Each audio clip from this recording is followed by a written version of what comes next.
আল্লাহ রব্বুল আলামিন বলেন, কুল সিরু ফিল আরদি ফানজুরু কাইফা কানা আকিবাতুল লাযিনা মিন ক্বাবল। আল্লাহু আকবার। মুসলমান ভাইরা আমার, আল্লাহ রব্বুল আলামিন বলে, তোমরা জমিনে ঘুরো এবং দেখো আমার নিদর্শনাবলী কত সুন্দর। আমি কত সুন্দর করে আসমান, জমিন, পাহাড়, পর্বত সমস্ত কিছু সৃষ্টি করেছি। তবে তার মধ্যে কত কিছু তোমরা দেখো, সাগর সাগর পাহাড় পর্বত দেখতেছ।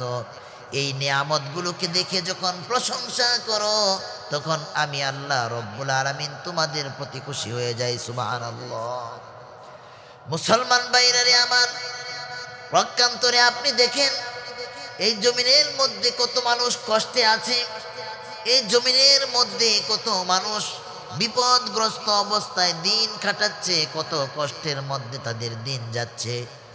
আপনি বর্তমান সময়ের মধ্যেই দেখুন, গোটা বাংলাদেশের বিভিন্ন অঞ্চলে অতি বৃষ্টি হওয়ার কারণে, ভারী বর্ষণের কারণে জায়গায় জায়গায় বন্যা হয়েছে। বন্যায় মানুষের ঘর বাড়ি তলিয়ে গিয়েছে, তাদের বসবাসের স্থান নাই, থাকার স্থান নাই। তাদের বাচ্চারা যে পড়াশোনা করবে, স্কুল কলেজ ইউনিভার্সিটিগুলোতেও পানি প্রবেশ করেছে।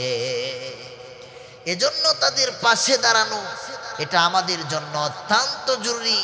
আমাদের জন্য অতি জরুরি তাদের পাশে গিয়ে দাঁড়ানো।